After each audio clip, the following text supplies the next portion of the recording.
see them who you say they always see be a coach and buy in chain in here. Until be a I just say more defensive because the last best 7 matches are about before World Cup near results in your crowd. So it was no one who say you consider to say ye chile no hojuma. The year castle you're born in your yim to watch them was a movie more. Maybe say no some more expected. Players no being number one who so many needs here. Yeah, world stage. To see the players we share system more. I pay say be a Blackstars bought to make out 4-4-2. Blackstars bought 4-3-3. Blackstars bought 4-2-3-1. So born opponent boy into your booby there. And also born too fast one I who. Yeah. See the England born as Ankas in BC. It's say no one say. Run to me. The man community na koye de say opinions no Dawson. The opinions no be brave no so you're born out of the fact say sources come adiache. Now your sources no atete aba form some afei no ohun dem pesa me hire no yenya win ba ko a ye treat ni say trophy e na aba. Intino se born na nkoye sa ya na ehadwene. Born e koso na oni masema me busa me ho. Born e koso no. First half no especially asema busa me ho ne say ye be bre. Na me bo coach number so but at the same time na me question no. Me bo na baso but at the same time no na the question no me pay. Yes starting come say Obaba to your come, I agree. Squad no call up no near the adina no basically based on the qualifiers now they can dia now onimo mosa. But in there they don't afraid the aquari. You bought 3 different games and World Cup. So you have 3 games in the community properly. 3 opponents now you bought money no omo very very different technically. Panama for no a direct and physical side. Opponent for way group no me omo na any ball. Omo no nim ball but omo you very resilient of the ball. Osha England omo say a very very different squad. Naturally omo central midfielders any pass it will process it, but very limited in terms of creativity centrally.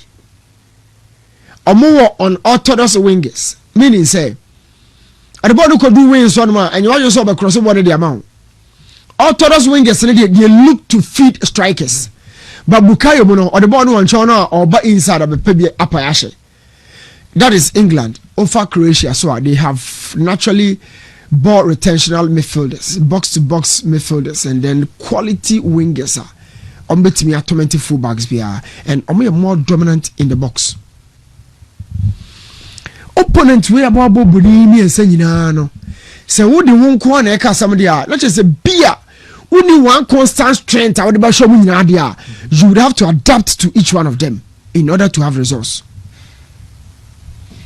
So only one fixed established strength bia wo on regard the urban strength dia yeah not just say the urban o hwe su. And now they are prepared their call. So against Panama, against England, against Croatia, how would you differentiate our ideas at the call games? Do you find differences in the systems that they call all the opponents? One, it has been always let's give them the ball. And now Panama, let's give them the ball. England, let's give them the ball. Croatia, let's give them the ball. That has been our ideology. Oh, then Wabusa said, why do we need to give the ball to the opponent? Why do we need to invite pressure? Why do we need to sit in the blocks? Why can't we play? Because we have somebody like Thomas Partey. YouTube say, and yet last season when you be arguably he was one of the best midfielders in Europe. Almost 20 wabra. Thomas be falling outside the bracket. So you have such a profile in your team. I didn't want to be more bony. I didn't know but then on a normal day, I apply common sense. This is a World Cup. You need me register. You need me as a right back. Sibo ayet to say before the World Cup you need video Musa. Sibo is like Elisha. Touches. Apart from touches, Bibia and can be Ojibon obejim, I wonder how obejim, I wonder how Bibia and can be. So asking of all of this put together a dear system pa na coach a bit deployer a bit me BB a dear free World Cup on diaba. Obefa adwuma 4 months too. Odin ko make catch the microphone and say yes, why adwuma hodoa. This is the fit successive World Cup awoko. But Ghana adwuma we happens to be one of the biggest jobs on una face. Ya really say okono. About compare results ho. Run to me. Yes, so your results I pay. So against a certain country like Portugal, I made money share 2014 yaw. Omobo born is your Bobby. I've watched Germany, Omobo born na Bobby. USA crowd you need to be press more top. I know what you Portugal no kwashe. Okay, mini Germany. Offensive third one or you energy ball no akobo to net no. That was pressing. So think about Babia Germany winning ball no 2006. Any never be a semenyo any na kibo ba begina our half no. Ideas no. So who's the difference is wo. But differences wo mu a na nye sebe Panama. Any the boy kwa kwa Panama dey of South America say dey hu Togo no. Yaw Panama of South America say dey hu Togo wa ha say dey hu Benin wa ha say. Oh, open more South American countries so more Panama ba di mu yaw. Until for us to forfeit possession, maybe one out of fear, maybe out of strategy, out of whatever, we were seeking for results. But you say ideologically, you say agro ball, ye de buy, pachonya agro ball, ye de buy, agro ball na ye huni. But at the results buy, and you call him, and that is the sole purpose of the group stages, and your ball fair. And you buy any to England. Now Panama cried the ball number in England. Panama no. You forfeit possession, no. You got 28% of the ball. 28% of the ball. And we did the needful. Possession is the conversion of passes. When you accumulate or passes, I don't know possession. 28% of the times when you quantify that into hundreds and yes I can't bono. But it's against our slave masters.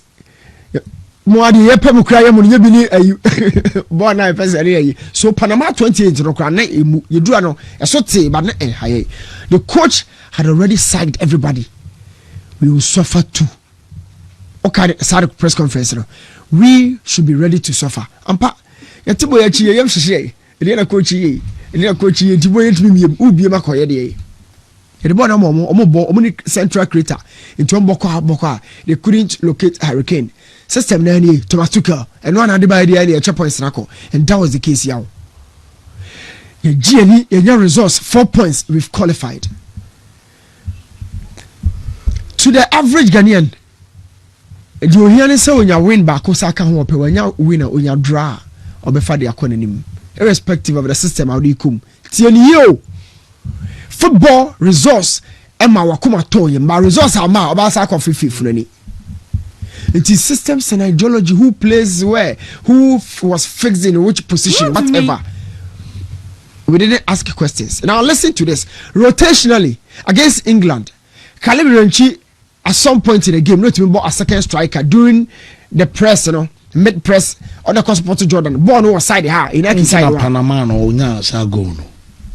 He plays close to the final third. Now ball the basi has so so against England, exhibiting great level of endurance and energy. Ama Thomas Partey easy. Now me had me question the coach and say he almost applied the same principles at the Croatia game. And what this role no the man caliber play or England no ekokoma Elisha Owusu unto me. Ow. I don't know why I exposed. Charlie.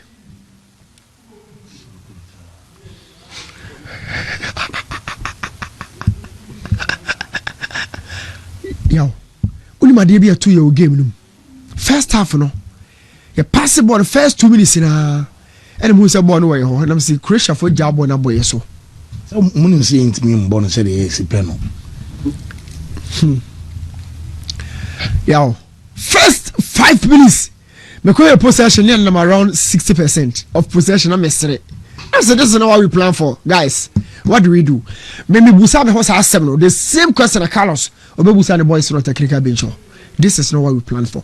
We plan for tacklers. We plan to break their game. We know they will keep the ball. Oh, the Beyonce says you keep the ball to be there. How do we keep it?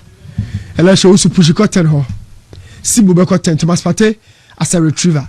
It won't Messi in Komobi and Amini Wood, you know. Me catch us say Messi 2014, no, he had one problem. Or come find out that board him back. Or drop him a far ball, no so share. Thomas Partey on the dry your defense in the on the budget ball, no, they call. Patriotic come on, I say, and you are JT in the call, and you Lucas in the call. One person I don't know how me. Yeah, one person. Oh, I don't. Oh, but I buy a day. Possible no and hold on. Now we also have an opponent who hold you on wahaya mami. Shadrach. Yo, Uncle Baka crave mommy. Look at this. This is the wicked coach again or group stage we say. It's Slavko Dalic. We didn't plan for this. So say we are not comfortable on the ball. They know. So Omujami is saying about a half.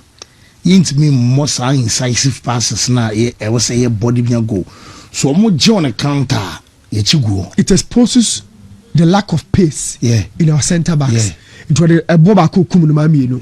Or no more betting about ball to but doesn't not give them the ball because they don't have the playmakers. And the Thomas Partey a ball retriever from phase 1. Phase 1 means from centre back and how to midfield or Thomas Partey the shedding sir.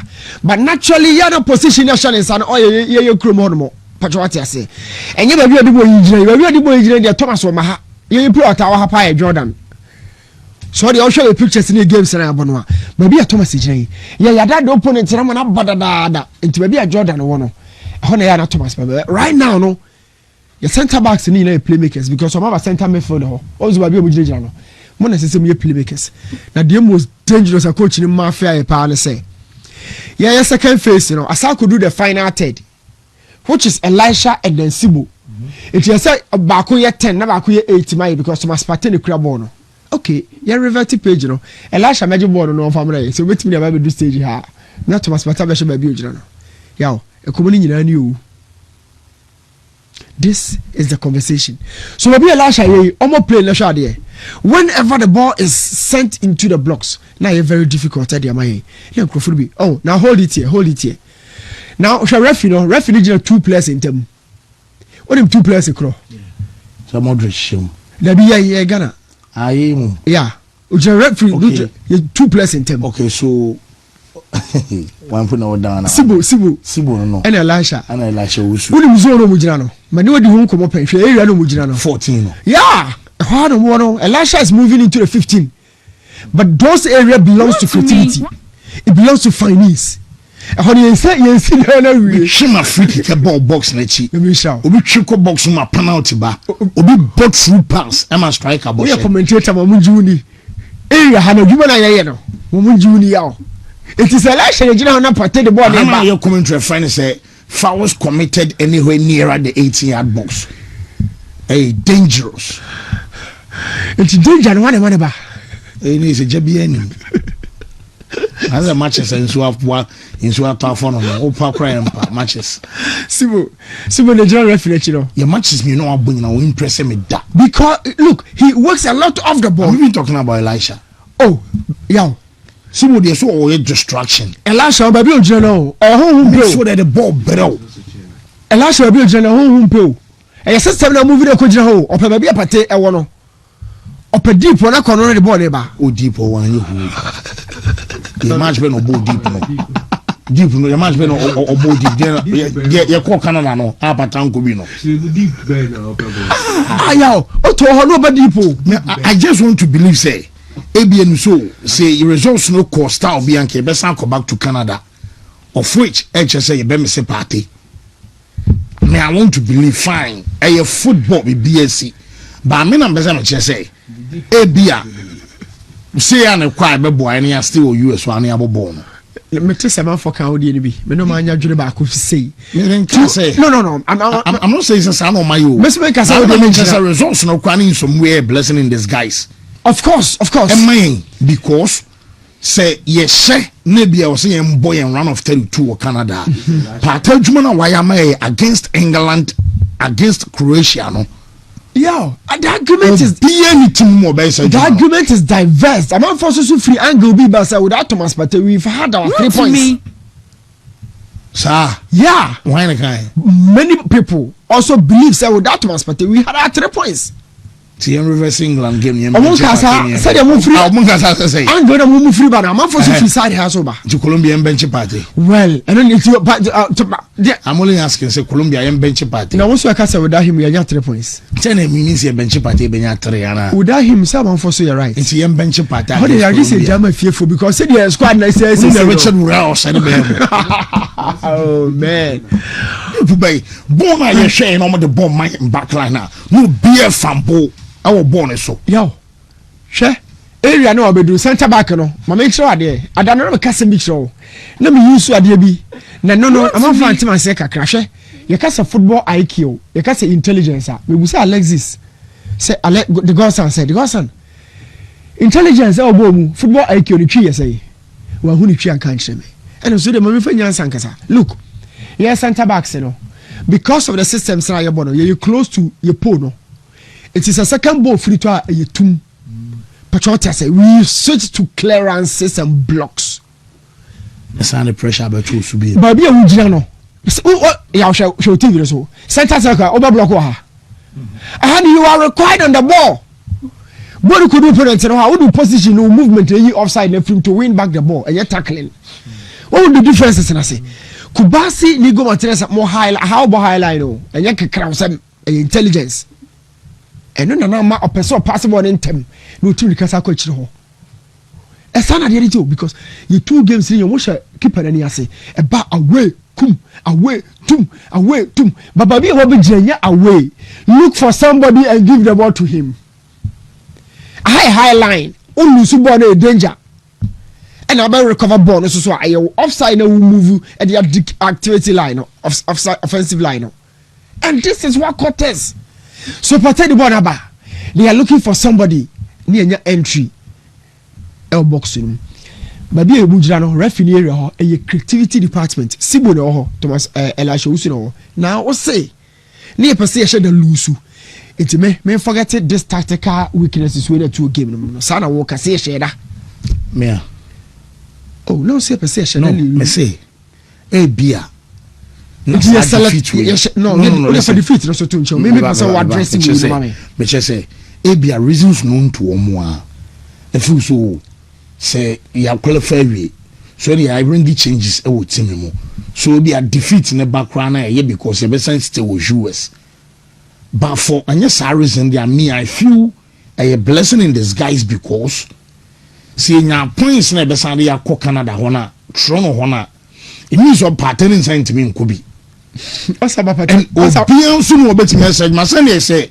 yenyan se ya na de kwade apate be boy in this game what am I say because born a match from England and Croatia ni nyina no pate be center backs no ma ye 3 back wa bra ye build it up true of us unfortunately said you see kababi abo na kono unfortunately sorry yes I me share ball run to me Thomas Partey bet me game in the next 5 minutes no pra me as a coach I need to find solution so me I found solution without Thomas Partey no yeah go into the game and give us your best performance so when a bear the right replacement for Partey in case who did it against Panama how did we get those 3 points how did we get that performance in case it's a problem unexisting problem why do you want me to find solution boss problem no existing you want me to find a solution to it born a boy against Panama when AJ yeah just imagine same squad against England and on said in England from be say omo boy bianca mafia tactics me yi Partey free no na Partey no fine you must me discussing the form say bia like season down the lane e bia when you playing time because of you may be near like medical side demo psychologically or your mind be affected. True. It makes me discuss part to but tempo what say even party half ready party yeah or you far better me know ya so what my argument now me know ya but the person me say when you are at a war we should stop the argument of dodgy Portugal akoshia Colombia as if Colombia is cheap. Sure, Colombia will test Senaya Papa. Colombia will test Gideon Mensah Papa.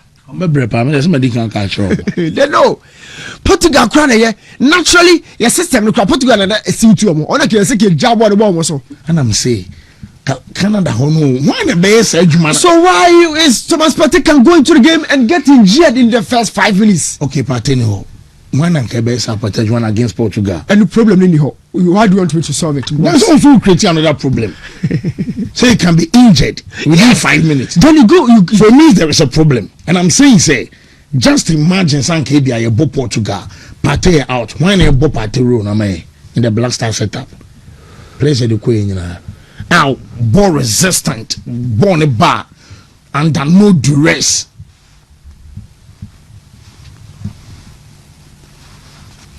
O passe bon be man o so say che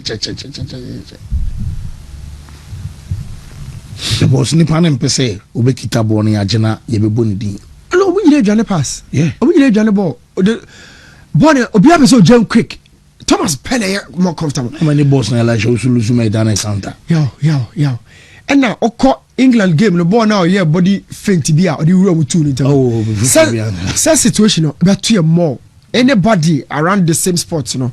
A bit of loose boy, but I am saying this, the argument of your Georgia, Portugal, Akoshia, Colombia, no. It is a World Cup you prepare and face anybody. Now, Macrano, I can see one cry a show me now, or which means you home. Oh, yeah. Opa check a for a show me now. We live unfinished business. Near Saturday, trade you Uruguay, Germany, Portugal, Czech. US crowd there and some other two back so yeah so 2-1 Colombia we Colombia no almost say except Colombia is very swift on the lines. Colombia no almost who dang bra it's a minimum argument of your graduate. Look Colombia man for back be Sigana coach in so brutal and they almost want to say Panama for now and the bonus when me say Mobi no almost want make kakra yeah one who the born away.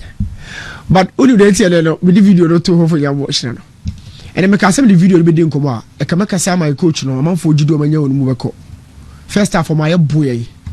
Tactically we were poor. We brought 2 fake playmakers. And it embarrassed the nation you produce midfielders in abundance. 2 fake playmakers means any players in the pill. But Thomas Jibon no about centrally are 2 playmakers in the Sibo and then Elisha, they are in the blocks. I wish any probably 18 VV. What about the man? No, Lucino already center backs in a chamber. So Thomas Partey, any lucky piece, say center Sibomu lucky piece, Labona and Crofina Diqui.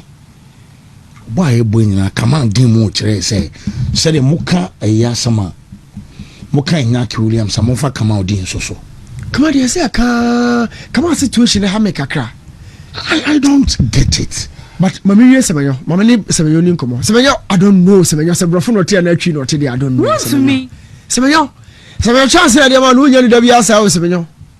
Unya chance, Semenyo, a Blackstars, oh. There will be a timer. Ubobo no cross the oppress of Bomina and Yakono. Say no, Semenyo, maybe I'll be out on Yakono, who hear him. Agogo ne who's agogo you may find a currency and some crown of high back or hageno. Agogo a Joe Forge agogo bosso, Babrin Saloon Forge agogo bosso. First of all, agogo. A woman kind in the games of Boma any day, the physical presence on the field without goals. Some young one day. Maybe you to say system na your bono and you're wicked to your attackers because the distance between maybe about start to attack and to go area and move. Mejitum. You might be more, but the truth is say, and now no born never champion and dear yaw. A diving header. Semenyo could tune in our Cosorako ere. As or panic as an hope. Semenyo, you are having the best moment of your life.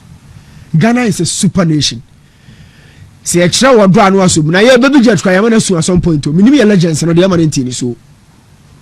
This is a purely football nation.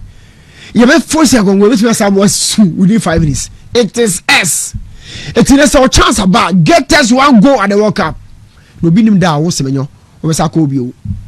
Get us one goal. It's a haku boy or the man we soft touch. Or touch about the heavy. We now start here for town your day. Or the boy about Prince Edu Kabana so and farmer. You have fire semenyo. You fire crano. Okay, do Kabana bona or my concert channel. Now so slice a bono de ma semenyo na semenyo place bonishe. I don't dare do Kabana yadi. You have a slice a crano. But wait, yes, I could do it. Oh, touch the crabby. But I could not buffer upon any of your ideas. I was even shocked, say, first touch, control. One power. Kakrabio, tiptoe, no Croatia team way. Croatia share Blackstars. Any news, tell me you. Croatia share any news because of the Croatia what bought the World Cup semi-finals 2018. Now we had the question of your bronze medalist, Meboa. But any something only silent for now the boss and World Cup matches ni. Now if you be crackers a Croatia just show one media some mentality in your no now who I'll take it who so much England but the Croatia show so I don't Mitchell say sa Croatia no kra na ye ka so wo share nyen wan kra nyen 2022 and South Korea was saying South Korea was saying South to compared to game we so and you want to accept this performance check a Korea game some fake number 10s now who can say if it's about the role nanya about the personality there out of that 26 man squad you know be on so to make it about say ashim room the your bench purely technical. Now let's go to that question now Brandon Asante mo to be kita born most fake 10 be more semenyo to be more fake 10 me arrowhead yeah. Now, okay, people are the way about mentality better than the game. Who be job on a man crofuro? Just what about the ball? Oh, yeah. I do know the buy, you know. Probably job on the boy so first half. No. Yeah, but more ball. Oh, you don't Johnny bottom. You don't Johnny bottom. No, say the Musuba Bobby. Bosuba or get some watch or near Mao. Shankrofi and someone's mentioning boy. Okay, young cop picture. No, so for Bosuba, Jina Sibone, Elisha. Cause picture is view. Fabosuba for Niama. Now, Omiami and Sadina Mabusi, Bosubania Man, and Bosi. Maybe what for boy or get some watching. Family and Sanabashan Fifio, and yet once on the AK. Picture on the account refuge. Yes, I don't need hold it. I'll get some watching. Financial Elisha refuge anymore, baby Elisha General.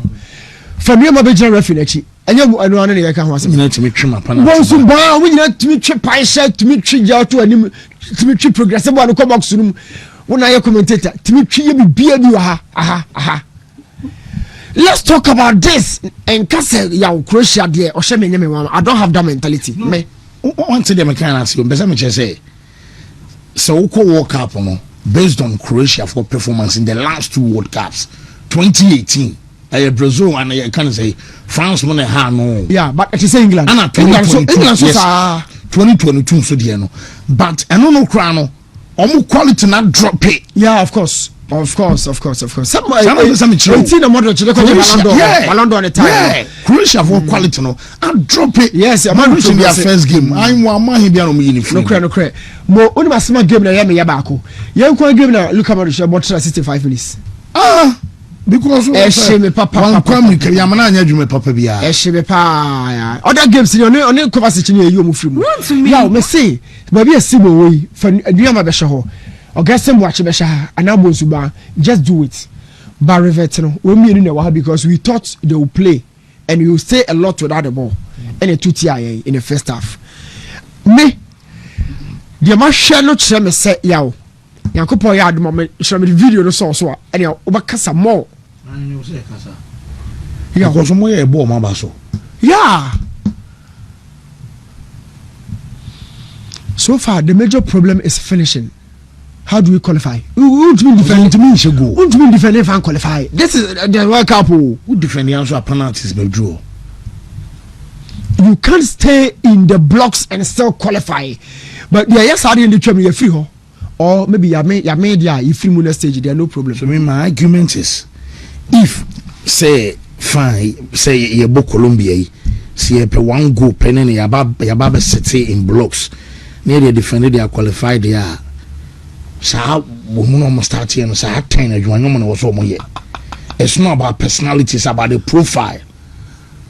Because you have the opportunity in first 2-3 games, and yet to me control ball na ball so Bema 10 grams. Run to me. Possible money behind an also. I was like, what? But and we have a problem. The major problem right now, no. What do you know? Mean is as a relative, no kakra. But what the major problem is why? Now, me person can now can answer because we come suppose the boot so. Also said the host channel. The other name would be uninko woni. It's all related there. Woni there. I should from who ni park and was. Yo, we have a problem. Yet Inaki, Jordan, Semenyo, Prince Edu Kwabena, Thomas Bren Asante. How many chances near creative? Number 9 for. We mu nyina number 9 for Shannon so. We mu nyina number 9 for Bozuba, Nuyama, Augustine Wachi. We mu nyina number 10 for Wingers. Atao down there. I can't say I'm to Fatao. I want to make Wingers near Isahaku and Kamaldin. Her 10 attackers. Who didn't Nuyama share 10 for Onibozuba and Augustine Wachi. Yow. Her 10 attackers. Okay. Yeah, we tweet emotions. Yeah, maybe a good free Benyan center midfield. Yeah, and center back. We have a problem. Say you come out in also disappointed. Now open BBF no. We have a problem. Born in it. Oh, no, so no moon any obi any say. Now so far. What you say you enyeda. Inti nyase I was say you can say so no we born we no try clip also. We go coaches cry any coach but someone can winger space wa ha. It's the first time you use the space. Your matches be able to be Chadra who clip no know. Maybe I mo bobo bi tu no use nyansa bi na ball no twam no okofa. Instead so the ball no be call box you no. Ojina no the left sign cross. That's what I mean. Oh, enye da masa, anya afi na oba sugar coat asem, enye da, ono anim, enye da. But you see, this is where I have a problem with the coach. Tima, enya, or try say, I know we say time near short. Coach be obeji ejume bia, a short bia, or a strategy to make the best use out of the limited time. Nti, ye the short time ne be ye excuse, a chere say ye cheni sikakwa. What did they make? One say short no buy. Obeji nti coach bi a odi adwuma bi a short period bia no onim what is expected. Nti mukazo ne time ne nye say esa na kire say ye ready say ye person you cho biska and ye do obi abegina ho. He knew that. Yeah. My small knowledge in football tells me that so build a team a confidence in him. You build it block after block. Now first block no coach na ya dey say when you a partnership between Jerome and then Jonas. So you don't break it. You build the next phase.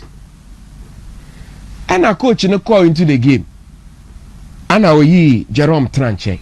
Jerome the England game or the groin injury ground a boy. Okay, say so no he arrest. Okay, say injury. No he arrest. Or ye Jerome Lucas in boy. Run to me. Midway no say ye ajete free and or de paper. Na ade ade pa against England no area boss na ye head PN. And na goalkeeper na make it fantastic. Area ball and never share. Or the net to nchen. O share a game against England na we were that watertight in the middle. Until there was no space for Bellingham or any other player to shoot. The coach Neka say you don't concede from 40 yards or so.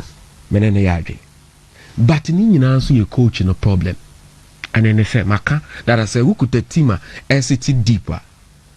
You conversion rate na I was say I know the greatest. I was through figure no was through. but semenyo aye develop Jordan ade ni bi who say Jordan's football career ni nyina ontimi claiming one position say me position you. That is why Jordan is struggling. Nine na mbo nine ni so you can't recognize him as a 9. So wings in as well. From the wings you expect a lot of assist, you expect a lot of running and a cutbacks. Do you get that from the time as a player? Upside or yeah. You see, on only his position, he's just interchanging positions like that. And as I say, What to me? Now, coach, another mistake make us a building from blocks, okay, pick Calibranchi on the bench. But the muya day, with the yellow card, na you say or card in he brought him in. At the time, he could have easily attracted another yellow card. True. Yes, I can stay a very risking of in this game. It doesn't make sense. But say, boy, Elisha, and I was expecting to say on the progressive passes. Or the first half, 4 occasions are now a mobile in your name who on the shining on the same board. I say, we are who buy and know what it. Coach Namboa, and this okay. He's a very good coach. But game way. Brandon Asante starting. Yes, game we one boy. And minim wire. Here, I'm say Ubia drink course. Unim say goes na yashem. Attackers ya obo ye ni nyina. Attackers in a 10. 2 our assist. 2 ni nyina from the bench and a be assist. Niama the ball free and Lucas in Koshe. And Brandon Thomas Asante free bench and obey assist. Calibrinchi. And the problem with our team, game was expressive effort. We played a nice game with a wrong profile of players. I'm not an American.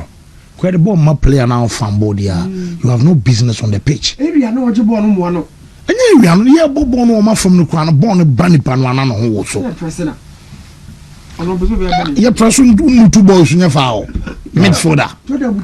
Another mistake a coach in this year game, they say. Or the fatal bear, explosiveness, directness, or the right wing. Because then I am there, or a 32 nibi pa, you won't get anything from him.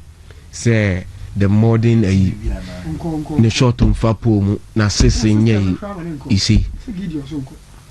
Unyashi. That is the point I'm trying to make. Or the fatal by the right side. You who say a lot of occasions. Try say now coach didn't hear my bum. No, I saw the fatal call the left side. You see, tactically it was a disaster. It was a disaster because players so be who tobacco so we are 3 no defending now or back call for backup. So what when your baby are all hitting or moons possibly because I want a fatal so ma semenyo pass when to me and use it.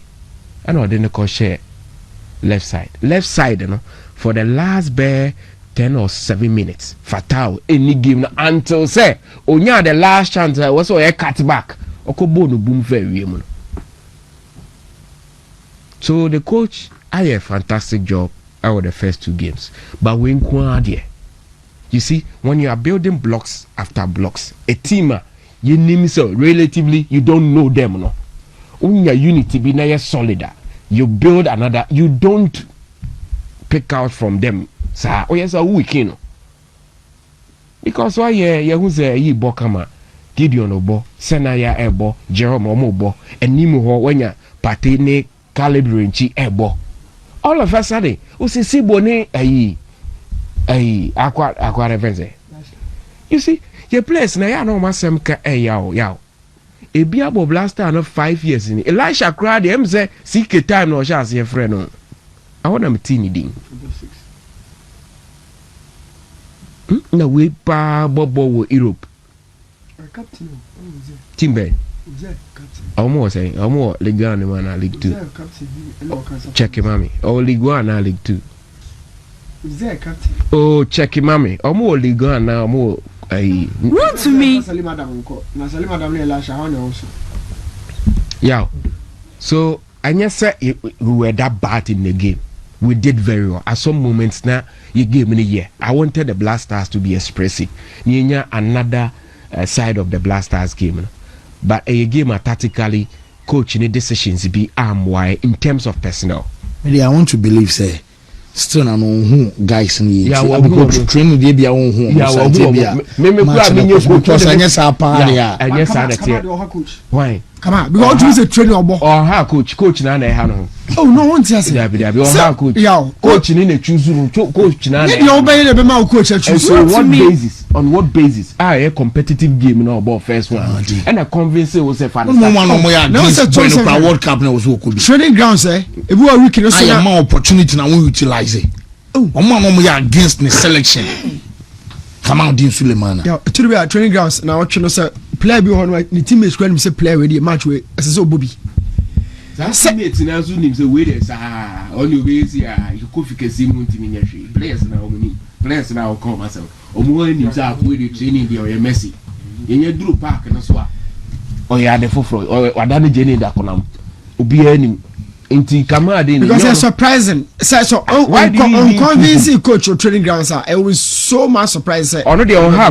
coach na ha no coach na ha mama fa Ghana for mama fa me video I so improve you are right and so improve well was signing in term but sucks here now the number Jerome Poku dan ka the number 25-30 bi benya Van Dijk en chebi 2 years time obeja ho na onya Giovanni onya Jeremy Jackie na what we chiro I go pen number 2 papa bi abesha ho say na makofa Spanish youngster ya Oma Sanini our national team so you need to be serious enye bakola sem PSG no sorry in the men so that ben ya akoba say as a Real Madrid kofa and as a Barcelona name man you kofa PSG fourth choice nah or a part of the French national team no question about the quality and what obetimi alpha potentially but this is a side that needs to challenge for the Premier League trophy challenge for the UEFA Champions League now oko challenge I would say Bradley Bakola yeah, I'm from Mutichi. Come and record the voice note to be more. They need to be serious. And all honestly, they have to be serious. And yeah, Bakola said, yeah, Ashraf Hakimi didn't come up. Na metiefu tape na ni asema oka. You see, question be I hover around Ache in terms of the world game. Why Africa ewo talent but yet Africa men the World Cup trophy. First, that question is can they compete? Near Morocco every year in the last edition of the World Cup nature say indeed Africa can compete. But when him say World Cup you don't win the World Cup by participating. You win the World Cup from years of preparation. And into the Germany the normal target is 2010-2014. That is where Omo project is on major World Cup and they won it in 2014. But the problem with Africa Africa and at no point in Africa are in shortage of talent. That's one all the time a constant. But idea Africa are infrastructure and administration, proper administration coupled with other factors. Now you then to the Morocco for the different at the 2026-2022 World Cup and then say they have the talent be many wanted to Europe and one so to be with you. A domestic league are very competitive and invested so much in their infrastructure administratively new money Morocco in terms of the local football and national team. But also the rest of African teams you approach the World Cup with passion. But now, passion alone can't be the driving force to success. You may have the passion, but there are tiny details be a bridging the gap. Also they count. That especially with Black Africa. So Morocco for a build idea, a long-term vision, It transcended beyond a golden generation. It transcended beyond just a coach. I know na do omukwe. Into what now share the Ivory Coast team of 2004, ABC 2010. Ebaya BPM 2014. Now we say squad we enti me anje competition bia DBM necessary omoye. It is not just about the names and the talent on display. Hakimi said street football no eye adwuma, so we build confidence and creativity, which is true. And maybe as in Wenger din komo na ni komo no ochre the demography where he will choose which type of player from. So per defender or per midfielder and an attacker, region bia ne bia obefa free ho. And me reading na the into detail no, I couldn't agree with him more. And then I say, I say sir or per a striker, he would definitely be looking at Africa and now say South America. Or per midfielder or per an European. And the reasons are simple. Africans and South Americans are noted for street football. So if somebody is from Africa, not a striker, because Africa less endowed in terms of infrastructure and inti, baby I ever born, it created the instinct of a killer. Saka Park, you will be chest ball a dribble. So if that player enya a better pitch in Europe, niawa pick from Africa no buana manishe ewo Europe. That is why we nya Sheyi Adebayo ewo ni team. So that was from Arsene Wenger. But the NTN World Cup and say now we compete, but they are building a proper football system. And to share, we are getting close. We are getting close, and the signs are there. And then they say Ghana Beko group with England. Now, in terms of competition, they were that close. Against Croatia, the competitive edge, it was close. But a difference in the buy, it's something that as Africa has failed to deal with. Complacency. The mental state of African players. It was Morocco, time only Brazil Bono. They took the lead or more equalizing. Say any other black African sider, and they would have conceded by 3 or so. So Morocco are building a proper infrastructure at the and most of our players near exposed. Now, Sausha the last 3 Champions League winners, and I said the most competitive tournaments I have bought Europe and our leagues now. Ubenya and African, so wanye Kia or the second man. Into PSG team here, Ubenya Ashraf Hakimi. So call Real Madrid, you have Brahimi. Say oye part player. Liverpool edging the shoulders of Sadio Mane and then Mohamed Salah for a very long time. So Africa a closely gap in terms of the quality disparity but idea Africa be a winning and say we need to build a system. It goes beyond say a sake coach. It ends the cycle. Into Morocco ba World Cup anya wadragi you know the buy. A youth team coach no the buy. Do you see difference? I was the in 2022 in any way nana. Amu leave behind 17 or so players. Now Camera Bat said the last time we no boy and Nesiri, Sofiane, Boufal, all of them were part of the 2022 squad. Onai. And neighbor Mobui any 2026 they don't know who the differences are. Almost a backlog of quality, a local based players, or more any chance across Umbi. And Morocco goes to the World Cup, leaves behind Hakim Ziyech. That is quality. So they are building a football system. And yes, a coach free wa. Yes, cycle nesi. And yes, a generation way through as Rebecca said the golden generation there's continuity. That is what Africa needs. And that is what Moroccans and build this idea. So enough is never enough for them. They've worked on their mentality. Proper football administration. Black Africa believes in suit and tie with triple chain. You first can share pocketing. But enya sa no moye. So asɛm ne nkɔmmɔ no a ɔdi no ɛyɛ no korɛ for the continent of Africa. Me say yaba so close. Hwɛ Senegal for the mentality of the black African na ɛha wɔn. But in terms of quality, untimi nkyerɛ me say ubeyi squad 3 at the World Cup. Ɔmo yɛ so good. Ɔmo yɛ better than Senegal team. Check it from goalkeeping. Anymore. They have talent. So yeah, round the year 3, I would want Morocco to give Netherlands a game. They've been scoring. They've been doing very well. But against Morocco, it will be a different game. Amo Mazrai, no Bobo, near Manchester United. Amo left back, midfield, echo attack, no boy. You got tournament, ya buy me Nicky says, I buy you, Akofano. So, German phone to Sukangu, Adia and Yapapaso.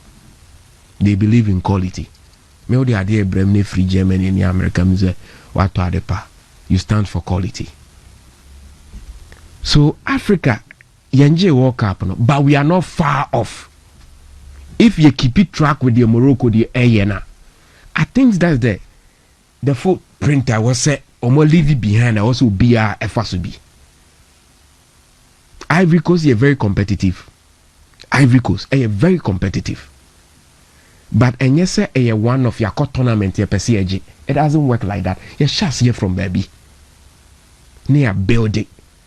Into your near Moroccan league, a team top player. And no mobile match, Omulusu 3-1. Go and check the scorer for Wadad. Okocha more infrastructure, the way they run the club. Now share the fan base. Now to me say they don't belong to Africa. But when who your mobile so move shame, send the Ensubenya spotlight in be. Since now Kingmakers or say we the Arabs or Africans, they say Shana Africa for Maghreb for. Yeah. So that's what one for one can one inferior. Yeah. To Muslim person Africa. Yeah. So yeah. The conversation of Africa bet me means a distant reality no.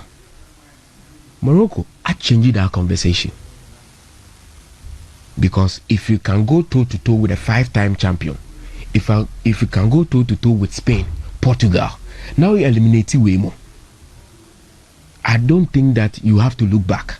But going forward, Ejumano so which a few Morocco bet me I say Ejumano. Now, if they are able to do that now, they will carry the rest along. But Morocco, any miracle. Miracle, no, and it's a day we want to one more, but all expect to say, what's see. Any miracle. A Juma no Modiato and Omaye. And they can produce this sort of generation of players, equality, in the next 10-12 years.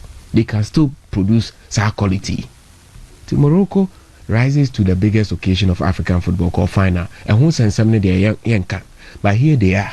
And they are meeting an European opponent again in the round of 32. Differences not and yet so much. I think they can still compete. But the Omar say Africa any distance away from potentially being in the final or winning the World Cup proper. But the Jumane that I was say, now we'll be sad about Harry Kane. Is he the all-time best player English football? Yeah, conversation we know. For England national team. Yes, I think he's the best goal scorer Manya. And Harry Kane game, a replica of Wayne Rooney. And one modifying a kakra.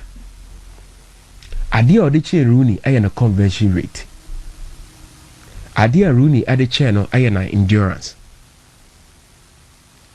Rooney is more of a street baller. And I can't say, while polishing craft the art of scoring, and we or somebody ebe playmaker runa or ye. But for Niatu Messi ni Ronaldo ninti, so I say, or ye the all-time best player, then he will need a trophy with the national team. Ansana, ye bet to me the Sabudi Namano. the Rooney the Ronaldo ni Messi ye nyina ye tif national team for anye hwe dia ye ntimi fra wo sei no and ye cover the same measurement there, then he needs a trophy with the national team, but no doubt about the quality. Okay, he's a top guy. Oh, Mate, may I say? I'll say I agree with Tivo. Our mentality as African players didn't allow us to compete with the Europeans. We could have won easily against England and Croatia if not our mentality. Mamembre, now I feel you rap Blackstars game mediate. Now foreigners so majority be brave a day ago. Now one area on the field yana a defining intelligence power football mu and mommy. The 6th position. The DM position. Field no so nyina yaw. O intelligence. Field no so nyina ba bia me no say me players ni share me training grounds later me busa me ho asem say don't say coach I have one in. But field no so. Area ba ko a require intelligence ma me ntum sa. Yaw. Sa zone na me ka ho asem no. Ba bia DM no ba bia number 10 no. A very, very, very, very important area on the field. Also, real security department, you know, be a smart man, and you have fun security, you know. But within the security itself, they also have an intelligence department to be your but you know who they make, the rule 6, you know, and your one prominent position as 777. Said you can say, and you share number 10, you know, 6 or so, you'll be an original dog. Na me Pilo Jai 10 the ball or bebo deeper. Now if you are changing the profile no, as offensive playmaker to deep lying playmaker no. Namely say Pilo type no ebimu because you know say Pilo is different from Xavi, is different from Iniesta. They are all playmakers. But Pilo they no obey center backs no and Nima and what ball say you see DM the bad DM the no. You say you bully, you tackle, you retrieve balls. And you restart the attack. You're sending a 6 a. But Pilo mo change picture no. Right after Pilo, me who say there's one young man beer. Ya converted as a center back no. Obabe DM. No shoot to game no level no the course in Sergio Busquets. We are story now here. You body a story now. Yeah, me ever since Busquets left the game, player you can say 6 so you're comfortable on the ball.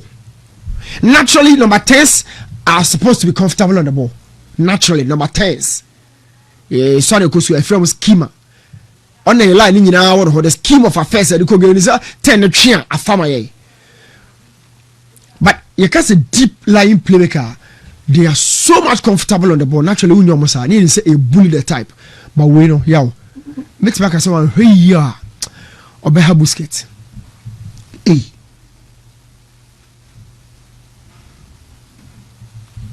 Actually, there have been pretenders for Busquets role. No, there have been pretenders. Okay. You who came at you or more pretended.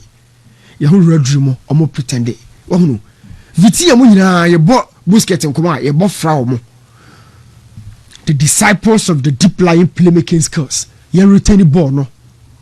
You kill it off pressure. Sometimes you feel some Busquets.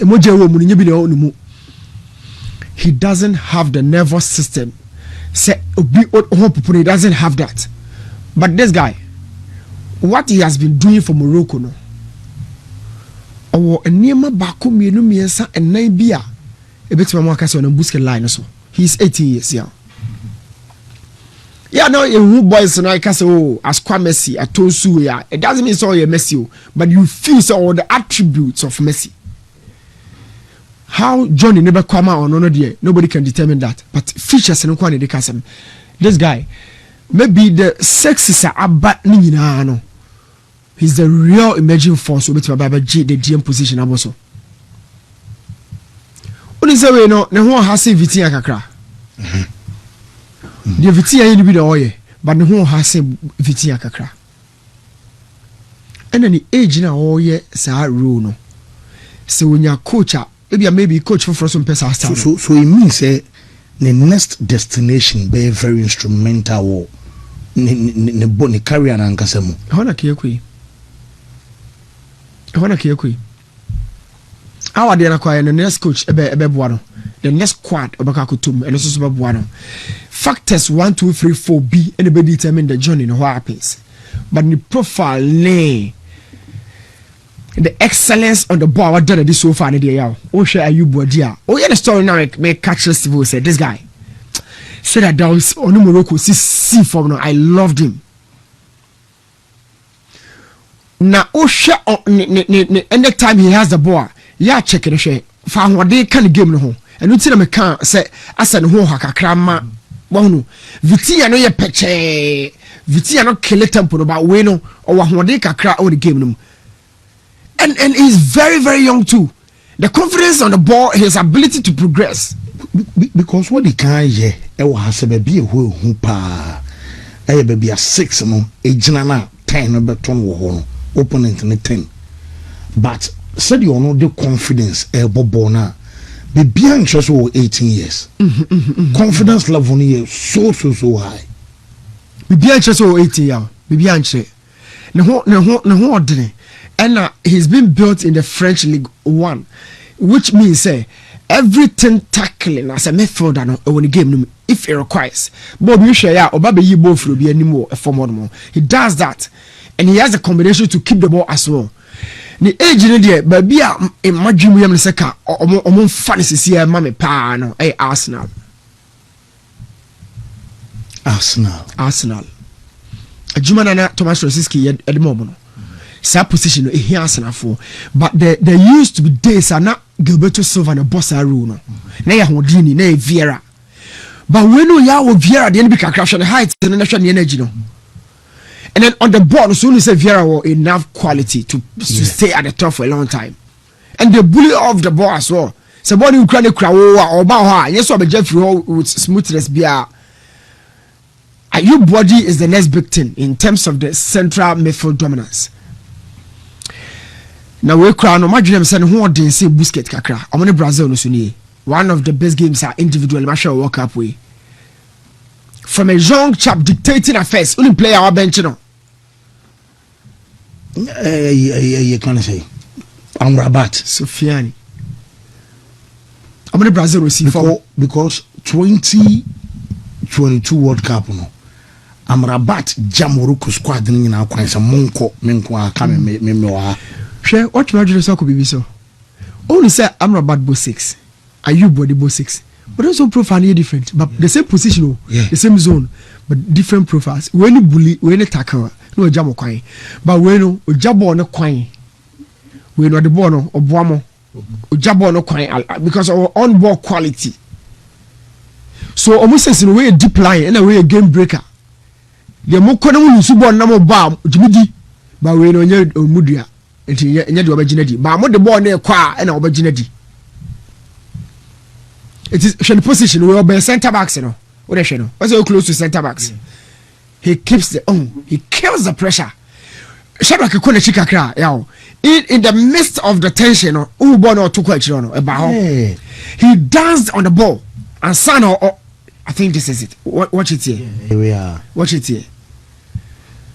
So on from a center back no kind of wall place mama the pressure straight to goalkeeper no so how be magic combo how be the way the ball or ball pass no be back akwaje because of pressure now by a check pressure no but one many teammates na home the teammates na Vinicius are cutting no and not dealing with the rest of the two we coach ya na kire no but observe no now I'm confidence say move where you there we say most of the time no I need such moves in the game. But then you need to take advantage of it.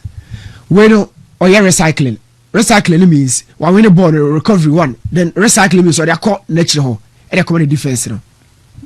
I love his game. I'm not going to waste much time on his profile. But the story now. I see my Bamjin say, let me introduce this boy. He's a quality player. Argentina are taking care of Lionel Scaloni. Very much well. 2014, I'm the coach. Because Alejandro Sabella that coach no na oye father figure entokwasi campo wo kwan fa so solve se beti to be salary so beti to be bonus so a ojo kasa no mo fan chom o kwan fa so a odi so nyuru gugu. So he was trying to collaborate the young generation with the old one and echo in ever Benagamo a batch no. Sergio Romero led squad in Huasem America. Alejandro Sabella was one top manager in Argentina for the Gini power, and they believed they say Obitmiako interrupt whatever dream Brazil had in 2014. Look, but be a Brazil way. And what's in Argentina? So tare. We achieve we achieve the same geographical battle in our story between Saudi Arabia and then Qatar. The Saudi baby, a Qatar baby, and Saudi for also per se. I'm just saying, that same sporting rivalry has existed between Argentina and Brazil for a long time. 2014 squad, no one is so between the World Cup. And the squad, the dream was big. In midfield, you have Mascherano, Lucas Biglia staying as your double pivot 1 and 2. Iva Benega and Baba Germany pair, Di Maria, Lavezzi, our flanks. You have Messi as your 10. But be a Tosini and now chair number 9 Honomono because it's a Messi court 9 a born in Matt. Messi gonna hand the Boniba. Or Baba Caribou also saw, do a man on so shit. Blackstars have problem Libiana. We will go there. 2014, that was the biggest tactical problem for Argentina. Messi is a natural creator, a natural finisher, but won't be funny and try to many at the same time. So Messi creative and now Oshe and now we too no. Or drop it deep. Now o create chance na Higuain, Di Maria, no more boss. Higuain Palacios, no more boss. Oh, at some point, let me see a cut up rock or train. Or train so. And you missing the cast of national team beam now by now. The president that time, Copa National. Oh no. Messi, I'm frustrated. Called 2014 World Cup, Omuluzi. 2015 Copa America, Oluzu final to Chile. The following year, 2016 Copa America Centenario, Osan Luzu to the same Chile. Yeah, her lineup we never be to see. For efficiency. For efficiency, who was Lucas Biglia Mascherano? Yeah, the modern day football. Yes, Liverpool former Mascherano near Alonso in the Champions League days 2005. I'm about 2007. We believe in that. But yeah, now these coaches drawn up about double sixes, about 6 and 8. And it's Alonso Gerrard after Mascherano Koyen. But 6-6-2, no chance say Argentina defense and no dear a coin ho. Yes, it is true. The creativity department today is solid by now in the final third. In the final third, why not the body too? Line up with you. Zabaleta Marco Rojo. Omuni the mechanics is here. Garab now. They were good. Goalkeeping department in the Tosini and attacking the Tosini. It's messy be critia. Intimin share. Okay, me kwa share. Obi intimin criti. Then Scaloni eba be fair Jumano de Argentina. Ya only figure na there. Make me say ni pa me be compare e coach Moni Ancelotti. This manager. Ni pa me ne figure be compare no. Carlo Ancelotti. Minim enipa obetima kasa Argentina squad no. O twa motesento ko bi esi squad no ene na Messi kasa no bi ko tie mu akire ho. Ana coach ni kasa kura na Messi enhwe soro. I want to have a rumor around the team. Share yaw na division 2 na coach no kura say who do me rumor anedene. Players 1 or 2 nya bi mu a ade achi a mo awi ni kura mo kofi a team ra be fra bu say na no say atakura nya bi amo no kasa ya mo nya bi mo. There's rumor that distracts sources. But since Argentina come on final no, with France, look at the squad. What really can distract this squad, we see? Nico Pass, Simeone Bano, and Crown Stantano mo omo bagi now. Wouldn't say so be honest so making noise. Oduro do go the Paul Bar. The same sort of respect, the same leverage. Akrani Babe Shema, Thiago Amadamo. Look, any other national team, these boys will be able. So the credit straight away, but the credit to my coach, no, Lionel Scaloni. The sort of to me? bondage between or no technical department was what a Samuel Mo and a Messi led squad. No, met me Akasomu could do final this time. Abia Enyami, they have everything. They have virtually everything.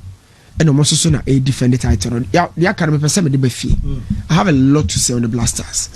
But the Mario Fisa catch was one of the most important departments on the field. The DM and the attacking midfield position. You have last time in the wedding come. Mate, whoa. See idea ban say Liverpool for no.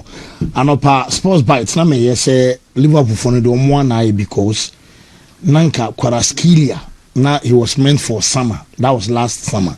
Now PG Kofa in January. And a beam now we are magay deadline day. Kakete to an abusian for cry here send off party. Now only to receive the message say oh deal no nyama so. Think Liverpool say trying summer instead of January no. Summer yon so there when be replace Salah. Now Liverpool Santana one say trying summer. Now na magay and summer yon the koi. Young man the Liverpool start to come when you ama you say akoda no so say a PSG na obebo say no am say PSG for no ya gel to mu say omo betimi aton eye Bakola ti say ne Liverpool for money abrede antempa na makwa fa say omo say Bakola na Ryan but the menya no say say Liverpool for no consider some beton eye Bakola because the man de no beba more than make so more for 300,000 euros a week. Yes, kaketwa o. Yeah. Yes, kaketwa o. Odo baba dia grow.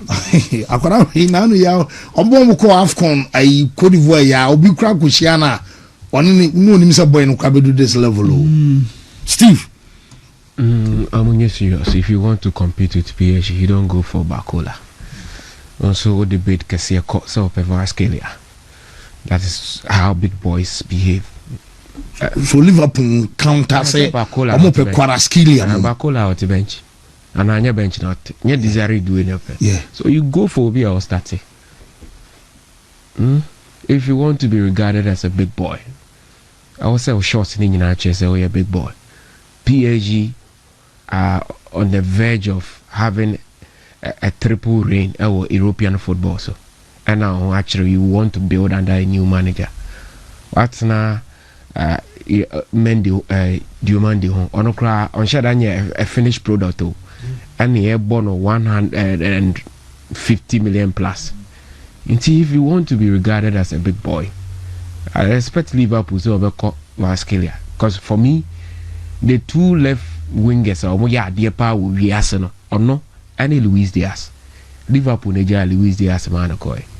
And we Vascalia from Napoli or much transfer or Mankofa.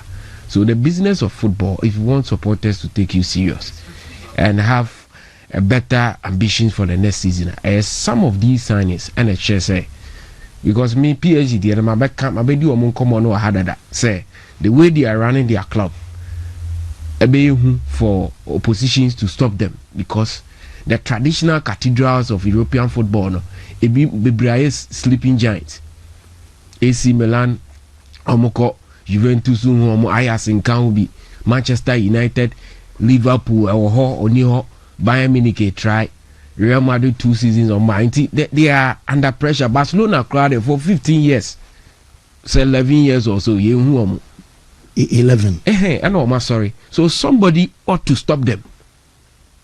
And I can say players are under pressure to respond and now their fans they didn't understand. Look at the number of signings are in a space of a week. Any coach, what taught to coach, and to be a player. Why? And come found, but will be a bar. And no more bottomless wealth that they can spend. Or will league that supports them say, they can postpone matches for them to go and play. Yeah, but other leagues no. So all the factors are properly good performance. You know, the French Ligue 1 is offering that to Paris Saint-Germain. So you Liverpool now so compare Bakola there's on the size a real Ngomoha ya mo building. So the Bakola by the so Ketele Ngomoha. The profile no Ngomoha there no because the number of minutes Ngomoha nyano Bakola the other also should he have been offered the same number? You see, say what I'm saying. In the 3 Lions, one call World Cup in it, but Omo the car call friendlies. Coach now said no. This is a boy that Mihun Interman come add into the main squad. So say unya Diomandi unya Waskelia Nkofa inferior we be a meketeli boy in a development, because Liverpool in the last 10 or so years any quality left wingers in Sadio Mane, Bobo Ni, Luis Diaz. The reason to let Luis Diaz corner up to date Mintiasia. So if Liverpool wants to behave like to send your Omode Omokofa Isa Kenene Florian Wirtz, yes, I expect the same attitude. Even say just 3 transfer signings number 2 be a cheap. All the transfer kits should go to Paris Saint-Germain. Give the boy the reason to join, because I did 2 Champions League trophies. So no tries the ball bear experience in the Premier League, this and that and that. You can have him. Diomande Diomande Kwazo Kofa and Bakola. PSG 4th choice. Liverpool, are you serious? No, they should be serious. Big club who will be 4th choice. I don't think that move ever okay. If